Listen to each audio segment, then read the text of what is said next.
Jumpa lagi di Mitra Koperasi, channel yang mengupas tuntas tentang perkoperasian. Kali ini kita akan melanjutkan tema plan bisnis. Sebelumnya kita sudah bicara banyak tentang plan bisnis, termasuk yang terakhir kemarin adalah kita apa sih tahapan-tahapan dari plan bisnis. Kali ini kita akan berbicara tentang siapa sih yang seharusnya membuat plan bisnis atau mempunyai kewenangan untuk menentukan plan bisnis. Plan bisnis sendiri, kalau kita bicara tentang koperasi, maka secara umum bisnis koperasi dan bisnis non koperasi memang agak berbeda. Nah, sebelum kita bicara tentang siapa sih pemegang kebijakan di koperasi, saya akan bertanya dulu, sebenarnya kalau di non koperasi biasanya pemegang kebijakan yang menentukan plan bisnis itu siapa? Ya, kalau di koperasi kan, nah ini ya, kalau di koperasi kan urut-urutannya secara ininya pemegang tertingginya adalah rapat anggota tahunan. Kemudian rapat anggota tahunan ini dia mendelegasikan untuk mengelola koperasi ini kepada pengurus. Pengurus ini nanti yang akan bekerja harian, kemudian sebagai partnernya kemudian lahirlah pengawas. Nah, sebenarnya kalau kemudian bicara plan bisnis, siapa yang harus terlibat, gitu kan, siapa yang kemudian harus jadi leader kalau di koperasi, ya tetap kemudian pada saat itu adalah pengurus kalau di koperasi. Tapi sekali lagi bahwa plan bisnis ini tidak kemudian kalau hanya dibikin oleh satu bidang, misalnya dibikin oleh pengurus saja, maka ini akan bisa jadi nanti kurang banyak melihat kondisi ketika kita mau nyadari kondisi bisnisnya kita seperti apa, itu agak hanya dari satu sudut pandang. Maka ini sebenarnya perlu melibatkan banyak bidang-bidang yang tadi, pengurus, pengawasnya, kemudian anggota, perwakilan anggota, misal kalau kemudian banyak, atau kemudian bisa jadi nanti dari pemerintah, atau kemudian kita cari outsider lain, mungkin bisa jadi ada akademisi, ada apa yang bisa melihat dari sudut pandang yang berbeda, sehingga kemudian kita dapat gambar kondisi bisnis ini secara utuh. Nah, meskipun ini akan sedikit berbeda ketika ini non koperasi. Kalau non koperasi kan itu tergantung pada kemudian keinginan siapa yang punya duit, siapa yang pengen punya usaha itu. Misal saya punya modal, kemudian saya pengen bikin usaha itu, maka itu sudah tergambar tuh mau pengen di sana, pengen bikin usaha itu. Tapi kemudian masalahnya adalah merencanakannya. Maka ketika kemudian merencanakan ini, pengambilan keputusannya itu tidak terlalu seribet koperasi, karena kemudian ini pertimbangan dari ini seperti ini, pertimbangan dari misal nanya calon konsumen, butuhnya barang seperti ini, maka kemudian dia cuma langsung ngambil keputusan, aku mau bikin modelnya kayak gini. Ya bisa lebih singkat sih sebenarnya kalau non koperasi. Apakah dengan demikian kita boleh menyimpulkan sedikit bahwa plan bisnis di koperasi lebih ribet daripada dengan koperasi? Iya, harus diakui ya. Karena bagaimanapun juga posisi itu kita harus menghormati bahwa koperasi ini adalah kumpulan orang ini yang kemudian, dan orang ini bukan orang sembarangan, karena orang ini adalah pemilik gitu.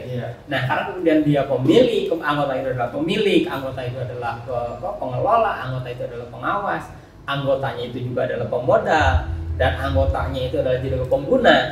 Ini udah kompleks gitu. Tapi karena kemudian banyak, maka kemudian mereka harus dihormati, benar-benar terlibat, paling tidak kemudian keinginan atau aspirasi mereka ini ada saluran untuk memenuhi itu dulu. Nanti kemudian modelnya jadi sistem keterwakilan atau apapun itu, tapi itu harus clear dulu. Makanya kenapa kemudian kita harus akui kenapa kemudian model koperasi dengan pengambilan keputusan tertingginya hanya setahun sekali, ada titik tertentu yang itu bakal harus nunggu gitu. Ya, kira-kira seperti itu.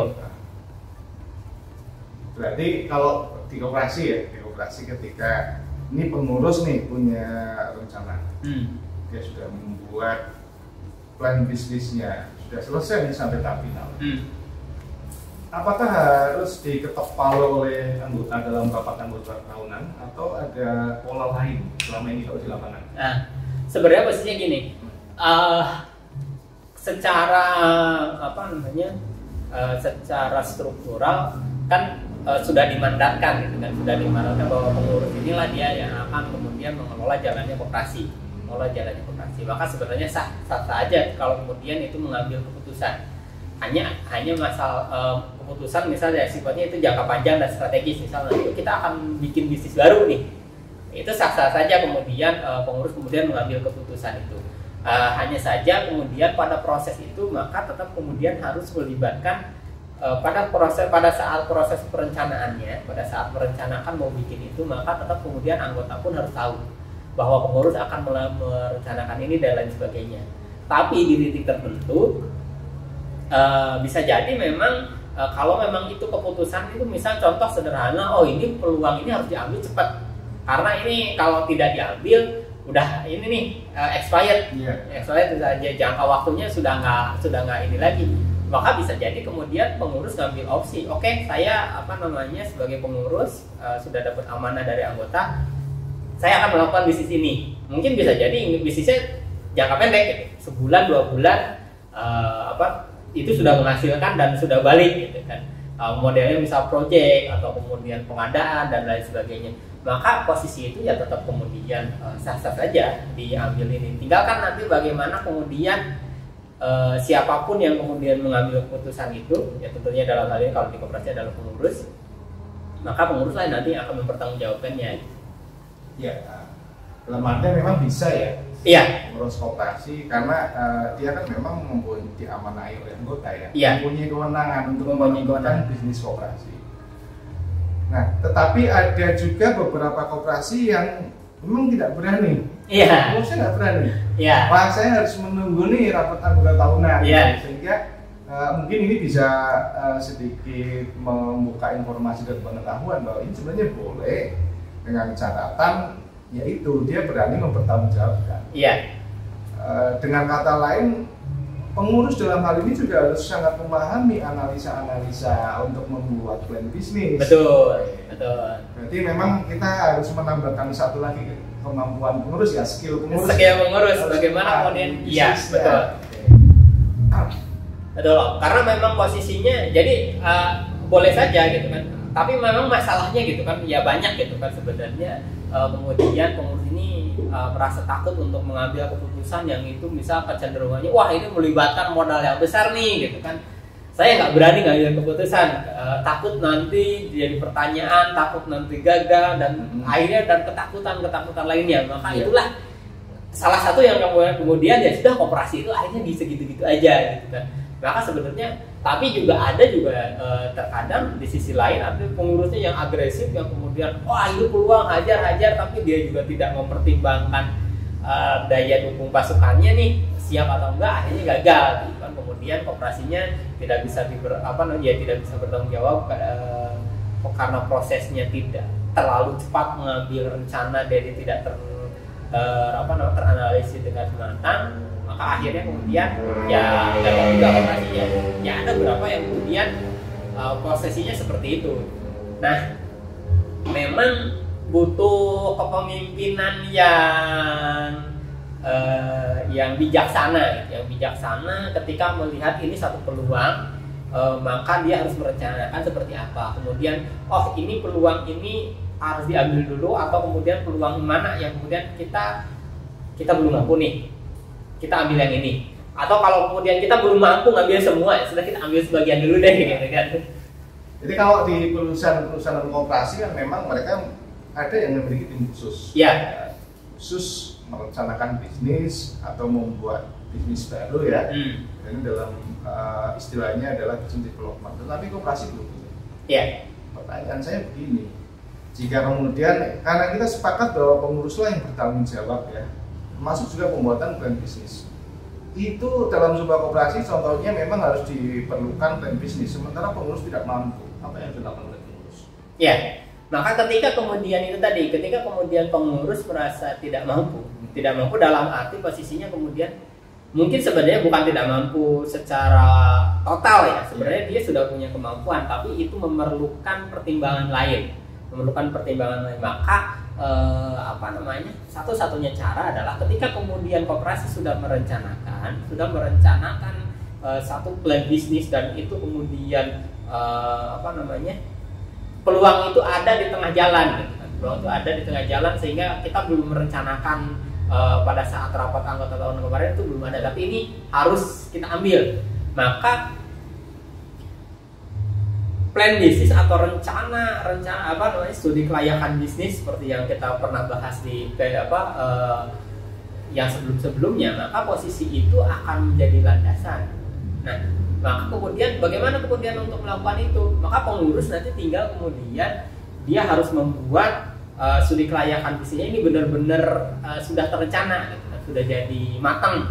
Nah, untuk bikin matang itu maka tinggal kita kemudian libatkan banyak orang, banyak pihak yang terlibat di koperasi. Contoh misal anggota dikasih tahu dulu nih, oh ini ada peluang ini, kan bisa kalau hanya memberitahu kan bisa. Nanti kita tinggal lihat respon anggota. Oke, kalau anggota setuju, ini pengurus akan ngambil ini, maka mengundang beberapa perwakilan anggota kumpulkan, kemudian yang kira-kira berkompeten di bidang itu atau pernah bersinggungan dengan bisnis itu.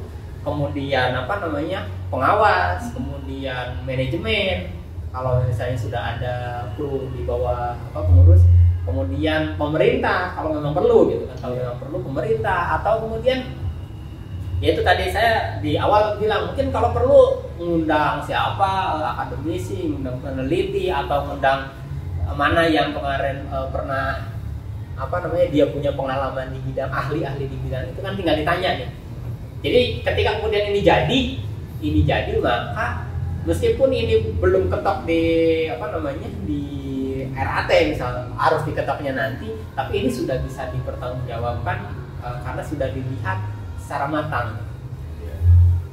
Jadi paling tidak kita tidak bisa membuat anggota semua setuju, tapi ada perwakilannya. Ya, betul. Nah, pada saat kemudian itu terjadi, ada beberapa masalah yang akan kita temukan di koperasi. Misalkan begini, pengurus sudah mampu nih membuat plan, tapi ternyata tim pelaksana tidak mampu.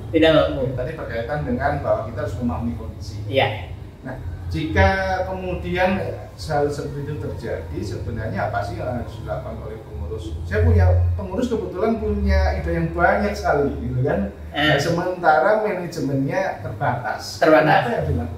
Ya, maka tetap kemudian pada saat kemudian kita membuat sebuah plan bisnis, posisi saat kita sadari membuat pola kondisi kita, bisnis kita seperti apa ini. Nah, kita juga harus sadar termasuk kemudian kekuatan dari manajemen. Artinya maka dari misal ternyata banyak nih peluangnya gitu, maka kemudian harus lahir prioritas. Artinya prioritas ini mana yang kemudian akan dieksekusi. Eksekusi ini berarti tentunya menentukan prioritas ini kan kita cari mana yang paling menguntungkan, mana yang paling bermanfaat, mana yang paling bisa berimbas, memberikan manfaat lebih besar. Nah, tentunya kan nyarinya seperti itu, nanti tinggal diprioritaskan. Karena kalau kemudian banyak pengurus-pengurus koperasi yang visioner, tapi idenya banyak juga gitu kan, tapi dia tidak punya pasukan yang kemudian mau fight untuk merealisasikan semua ide pengurus itu. Dan memang agak sulit juga kalau kemudian itu jalan langsung semuanya beriringan. Tetap kemudian ada fokus dulu, misal fokus di bidang ini dulu, kemudian bidang lain maka kalau memang itu ya nanti tinggal bisa disiapkan dulu dari mulai risetnya, disiapkan dulu dari mulai survei kondisi pasarnya, survei permintaannya dan lain sebagainya, atau survei kemudian bahan bakunya aman atau tidak, mungkin bisa dilakukan bertahap seperti itu. Oke, jadi kalau saya bisa meringkas sedikit ya. Yang pertama kita sepakat bahwa dalam koperasi siapa yang menentukan kebijakan dalam pembuatan plan bisnis adalah pengurus. Iya. Mungkin kalau di perusahaan itu ada tim sendiri, tapi koperasi di lapangan mungkin tidak banyak yang mempunyai tim sendiri. Kemudian yang kedua, tidak semua ide bisnis langsung diaplikasikan dalam bentuk plan bisnis. Kenapa? Karena dia juga harus mempertimbangkan banyak hal. Selain kemampuan dari koperasi, persetujuan anggota, juga yang paling penting adalah bahwa yang akan melaksanakan tim manajemen. Karena tidak berfungsi banyak apapun ide plan bisnis jika tidak bisa diaplikasikan di lapangan. Oke, terima kasih Om Anjar. Sama-sama. Atas ilmunya, mudah-mudahan nanti ke depan kita bisa berjumpa lagi dalam tema yang berbeda. Siap. Demikian mitra koperasi, tema kita hari ini tentang plan bisnis, mudah-mudahan bisa membantu. Kita akan berjumpa dalam materi selanjutnya, masih di Mitra Koperasi, channel yang membahas tentang perkoperasian. Salam koperasi. Koperasi. Terima kasih.